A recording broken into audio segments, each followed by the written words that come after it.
नमस्कार। मेरे इस वीडियो में आप सभी का स्वागत है और हम अध्ययन कर रहे हैं, जान रहे हैं, समझ रहे हैं छत्तीसगढ़ की इतिहास। और ये जो है छत्तीसगढ़ की इतिहास के अंतर्गत थ्योरी क्लास है और उसका ये तीसरा भाग है, यानी तीसरा क्लास है। तो इससे पहले 2 क्लास हो चुका है, तो अगर आप नहीं देखें हैं तो जाकर ज़रूर देखें, प्लेलिस्ट में। अच्छा, उसका जो है उस वीडियो का लिंक इस वीडियो को डिस्क्रिप्शन बॉक्स में डाल दूँगा, तो उसमें जाकर आप देख लेंगे। तो इस वीडियो को प्रारंभ करने से पहले जो अभी तक देखे हैं उसका थोड़ा सा देख लेते हैं सार को। तो छत्तीसगढ़ के इतिहास को 3 भाग में डिवाइड किया गया, जैसे भारत के इतिहास को किया गया वैसे। तो सबसे प्राग ऐतिहासिक काल है, उसके बाद आद्य ऐतिहासिक काल और है, उसके बाद है ऐतिहासिक काल। तो जो पहला इतिहास प्राग ऐतिहासिक जो काल है उसको यहाँ पर 4 भाग में डिवाइड किया है, जिसमें पूरा पसाड़, उसके बाद मध्य पसाड़, उसके बाद जो है उत्तर पसाड़ और चौथा जो है नव पसाड़। इस तरह से छत्तीसगढ़ के इतिहास में उसको पढ़ने हैं। और जो दूसरा है आद्य ऐतिहासिक काल भारत के इतिहास में, तो दूसरा में जो है आद्य ऐतिहासिक काल के अंतर्गत सिंधु घाटी की सभ्यता या हड़प्पा संस्कृति आता है। और इस समय छत्तीसगढ़ का कोई साक्ष्य नहीं मिलने के कारण इसका अध्ययन नहीं करते, या बोल सकते हैं कि ये जो इस काल में जो बीच वाले काल है उसमें आद्य काल में जो है छत्तीसगढ़ का जीवन अंधकारमय था, यानी वहाँ उसका कोई साक्ष्य नहीं मिलने के कारण उसके बारे में जानकारी नहीं है, छत्तीसगढ़ के बारे में किस तरह से क्या नाम था ये सब। और उसके बाद तीसरा जो पार्ट है ऐतिहासिक काल। तो ऐतिहासिक काल को जो है 3 भाग में और डिवाइड किया गया है। छत्तीसगढ़ के जो तीसरा भाग ऐतिहासिक काल, उसको छत्तीसगढ़ का प्राचीन इतिहास, छत्तीसगढ़ का मध्यकालीन और तीसरा जो है छत्तीसगढ़ का आधुनिक इतिहास। तो हम देख रहे हैं जो तीसरे भाग है ना, उसमें जो 3 भाग है। तो प्राचीन इतिहास जो है छत्तीसगढ़ का प्राचीन इतिहास, इसका हम अध्ययन कर रहे हैं। तो उसके अंतर्गत पहला जो है वैदिक काल, दूसरा जो है रामायण काल। तो इस दोनों को इससे पिछले वाले वीडियो में बताया गया है। और अब आज जो है हम तीसरा जो है प्राचीन इतिहास के अंतर्गत तीसरा देखेंगे महाभारत काल, और चौथा जो है महाजनपद काल। इस दोनों काल को इस वीडियो में देखेंगे। और रामायण काल के अंतर्गत छत्तीसगढ़ का एक बहुत ही महत्वपूर्ण परियोजना राम वन गमन पथ परियोजना, इसके बारे में भी अच्छे से बताया गया है, तो जाकर ज़रूर देख लेंगे। तो चलिए वीडियो प्रारंभ करते हैं। तो जो है महाभारत काल, तो महाभारत काल, ये महाभारत जिस समय हुआ उस समय छत्तीसगढ़ का नाम प्राग कौशल भी था और कौशल भी बोलते थे। तो छत्तीसगढ़ का नाम इस समय प्राग कौशल या कौशल था। और रामायण काल के समय क्या था, दक्षिण कौशल। और उस समय महाभारत काल के समय इसकी राजधानी, छत्तीसगढ़ की जो राजधानी है, चित्रांगतपुर था। और इस समय बस्तर का नाम, यानी कि महाभारत जो हुआ उस समय महाभारत काल के समय बस्तर का नाम कांतार या महाकांतार भी था। और महानदी का नाम जो है चित्रोत्पल्ला था। महानदी के नाम चित्रोत्पल्ला। और रामायण काल के समय बस्तर का नाम था दंडकारण्य। इसको याद रखना है, रामायण के समय दंडकारण्य और महाभारत के समय कांतार या महाकांतार। और महानदी के नाम चित्रोत्पल्ला। और तो इस तरह से है। महाभारत काल के जो प्रमुख स्थल हैं और वहाँ की जो घटना या क्या विशेष है, तो उसको देखते हैं। तो अभी का जो सिरपुर, तो उस समय महाभारत काल के समय इसका नाम चित्रांगतपुर था। और या ये बोल सकते हैं कि पुराना समय महाभारत समय में छत्तीसगढ़ की राजधानी सिरपुर था, क्योंकि उस समय इसकी राजधानी चित्रांगतपुर थी पुराना, और इसका नया नाम सिरपुर है। और जिला जो महासमुंद में है। और यहाँ का जो विशेष क्या है, यहाँ अर्जुन पुत्र बभ्रुवाहन की राजधानियाँ है। तो ये जो सिरपुर है, चित्रांगतपुर जो है अर्जुन के पुत्र जो है उनकी राजधानी है। उसके बाद जो है दूसरा रतनपुर। तो उस समय इसका जो नाम है रतनपुर का नाम मणिपुर था, जो कि बिलासपुर ज़िले में स्थित है। एक क्या है ताम्रध्वज की राजधानी। और उसके बाद खल्लारी, उस समय इनका नाम जो है खलवाटिका, जो कि महासमुंद जिला है, और यहाँ लाक्षागृह का निर्माण किया गया था। भीम के पद चिन्ह यहाँ पर हैं। तो जो 5 पांडव हैं और उनकी माता जो कुंती है, उनको मारने के लिए लाख घर बनाया गया था। आप देखे होंगे महाभारत या श्री कृष्ण में। तो ये कहाँ निर्माण किया गया था? महासमुंद में। तो वहाँ इसका जो है प्रमाण मिले हैं। तो लाक्षागृह और भीम के पद चिन्ह। तो खल्लारी महासमुंद में है और पुराना नाम महाभारत कालीन नाम इनका खलवाटिका था। उसके बाद जो है गुंजी। गुंजी जो है उस समय इनका नाम ऋषभ तीर्थ था। गुंजी इसको दमऊ दरहा भी बोला जाता है ऋषभ तीर्थ। और जो है नवीन जिला शक्ति में है। और यहाँ जो है ऋषभ देव की जानकारी प्राप्त होता है। ऋषभ देव जो है जैन धर्म के संस्थापक हैं। तो इनकी जानकारी प्राप्त होता है यहाँ गुंजी में, और इन्हीं के नाम से ऋषभ देव के नाम से ही इनका नाम ऋषभ तीर्थ पड़ा है, ऐसे कहा जाता है। उसके बाद जो है आरंग, और इस समय महाभारत काल में इसका नाम जो भांडेर था, और जो है रायपुर जिले में स्थित है, और ये है मयूर ध्वज की राजधानी। तो ये जो है छत्तीसगढ़ से महाभारत काल के जो प्रमुख स्थान हैं जिनकी जानकारी मिला है वो है। और तो एक ये सब जो जानकारी है कहाँ से मिलता है, किस कौन सा उल्लेख है, कौन सा स्रोत है, उसको देख लेते हैं। तो इसका जो स्रोत है महाभारत, तो महाभारत में वर्णन है, और महाभारत के निम्न पर्व या अध्याय में इसका उल्लेख मिलता है। तो महाभारत के जो वन पर्व है उसमें ऋषभ देव, जिनको आदिनाथ भी बोलते हैं, तो ऋषभ देव की जानकारी मिलता है। तो महाभारत के वन पर्व से ऋषभ देव जैन धर्म के संस्थापक हैं।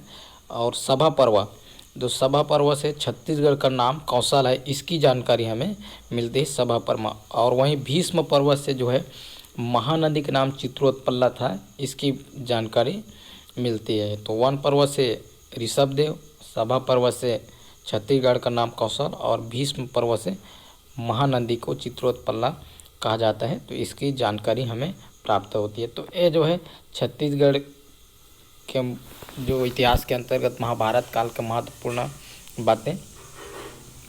अब इसके बाद जो है अगला जो है महाजनपद काल, तो इसको देखेंगे महाजनपद काल को।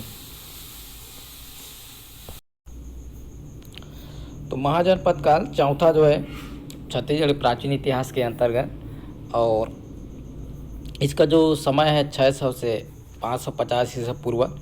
और भारतीय इतिहास में यह काल महत्वपूर्ण माना गया है, क्योंकि यहाँ से भारत की व्यवस्थित इतिहास मिलना प्रारंभ होता है। तो महाजनपद काल जो है बहुत इम्पोर्टेंट है। तो इस दौरान संपूर्ण भारत को 16 महाजनपद में बांटा गया था। तो जो समय है 600 से 550 ईसा पूर्व, इस समय यानी महाजनपद काल में जो पूरा भारत है उसको 16 महाजनपद में बांटा गया था। और जो छत्तीसगढ़ है, इस काल में छत्तीसगढ़ चेदी महाजनपद, एक 16 महाजनपद में से एक महाजनपद है चेदी महाजनपद, तो इसके अंतर्गत आता था ये छत्तीसगढ़। तो 16 महाजनपद की जानकारी हमें किससे मिलता है? तो अंगुत्तर निकाय जो है इससे मिलती है। अंगुत्तर निकाय बौद्ध धर्म ग्रंथ अवदान शतक के एक ही भाग है, और अंगुत्तर निकाय, तो इससे हमें जानकारी मिलती है 16 महाजनपद भारत उस समय बटा हुआ था 16 महाजनपद में। और साथ ही साथ भगवती सूत्र जो है जैन धर्म ग्रंथ है, इससे भी हमें जानकारी मिलता है कि भारत जो है उस समय 16 महाजनपद में बटा हुआ था। तो अंगुत्तर निकाय और भगवती सूत्र। और जो छत्तीसगढ़ जिस महाजनपद के अंतर आता है चेदी महाजनपद, उसकी राजधानी उस समय शक्तिमती था। और इतिहासकार हीरालाल शुक्ल के अनुसार इस काल में छत्तीसगढ़ का नाम चेदीसगढ़ था। ठीक, तो जो चेदी महाजनपद है उसके अंतर्गत छत्तीसगढ़ आता था, और उस समय छत्तीसगढ़ का नाम था चेदीसगढ़, और बाद में यही जो है छत्तीसगढ़ बना। ये जो है किसके अनुसार है? हीरालाल शुक्ल के अनुसार। तो ये महाजनपद काल है। तो इस महाजनपद काल को हम दो भाग करके पढ़ते हैं। एक तो है बौद्ध काल और दूसरा है जैन काल या जैन धर्म काल। तो इसमें क्या है, इस महाजनपद काल में बौद्ध धर्म का विकास हुआ, इस कारण इसको बौद्ध काल इसी में पढ़ते ही इस काल में ये जो है विस्तार हुआ बौद्ध काल जैन धर्म का।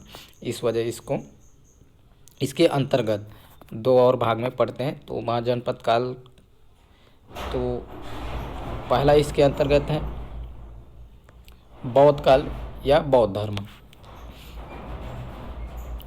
तो छत्तीसगढ़ में कहाँ इसका साक्ष्य मिलता है, क्या क्या मिलता है, इसके बारे में देखेंगे। तो बौद्ध काल पहले देखते हैं। तो बौद्ध धर्म के संस्थापक जो हैं गौतम बुद्ध हैं और इनकी जन्म जो है 563 ईसा पूर्व में हुआ था। जन्म स्थान जो है लुम्बिनी जो कि अब नेपाल में है वहाँ हुआ था। तो उस समय 16 महाजनपद में से एक महाजनपद था श्रावस्ती। ठीक, तो उस समय 16 महाजनपद था और उसमें से एक महाजनपद था श्रावस्ती। तो श्रावस्ती महाजनपद के गणराज्य या कपिल वस्तु के लुम्बिनी नामक स्थान में हुआ था। ठीक, और इनका जो है गौतम बुद्ध जी का बचपन का नाम सिद्धार्थ था।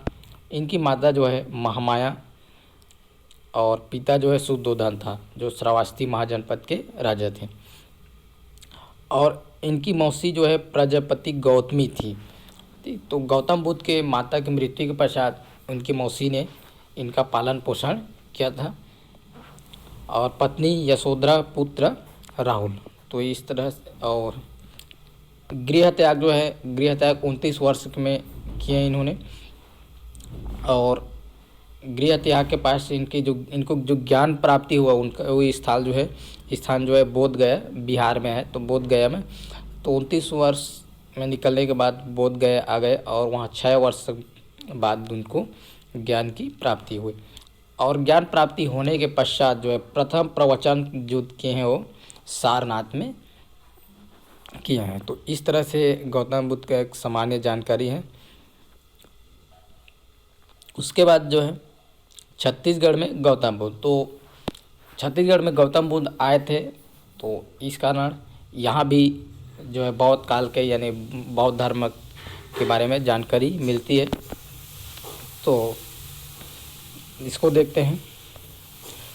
तो गौतम बुद्ध को आमंत्रण किसने दिया था? तो श्रीपुर, उस समय श्रीपुर आज का जो है सिरपुर है। तो श्रीपुर के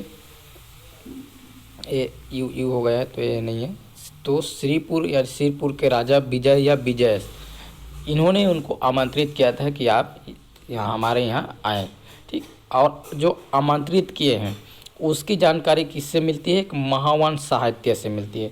महावंश साहित्य से जानकारी मिलती है कि राजा विजय ने आमंत्रित किए थे। और आमंत्रित स्थान का है श्रीपुर यानी सिरपुर। और इसकी जानकारी किससे मिलती है कि इस जगह पे आमंत्रित की उसकी जानकारी बौद्ध ग्रंथ अवदान शतक से मिलती है। उसके बाद यहाँ आने के पश्चात यहाँ पर श्रीपुर में 3 माह व्यतीत किए थे। और 3 माह व्यतीत किया है इसकी जानकारी चीनी यात्री वैनसांग, ठीक है, एक चीनी यात्री थे, चीनी यात्री वैनसांग पांडु वंश के शासक महर्षि गुप्त बालार्जुन के शासनकाल में छत्तीसगढ़ आया था। कब आया था? 639 ईसा में आया था। तो अपनी सिरपुर यात्रा का वर्णन इन्होंने एक पुस्तक, अपना पुस्तक जो है CU की नामक पुस्तक है उसमें उन्होंने किया है सिरपुर यात्रा का। और उस पुस्तक में छत्तीसगढ़ का नाम क्यासलो है, क्यासलो।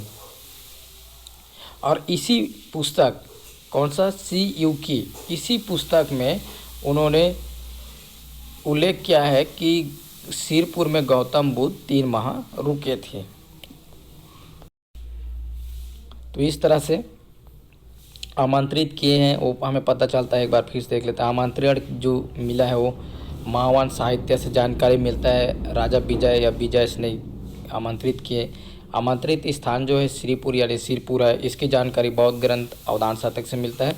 और 3 माह व्यतीत किए इसकी जानी चीनी यात्री वैनसांग की एक पुस्तक है CU की, उससे हमें जानकारी प्राप्त होता है कि गौतम बुद्ध सिरपुर में 3 माह रुके थे। तो इस तरह से है। और बौद्ध कालीन स्थल, तो बौद्ध काल के जो प्रमुख स्थल है कौन कौन सा, इसको देख लेते हैं। तो एक सरगुजा का मैनपाट है, बिलासपुर, मल्हार, बलौदा बाजार, तुरतुरिया, महासमुंद, सिरपुर, रायपुर, आरंग, गरियाबंद, राजिम, कोंडागांव, भोंगापाल और राजनांदगांव का डोंगरगढ़। तो ये सब जो है बौद्धकालीन का एक प्रमुख स्थल है।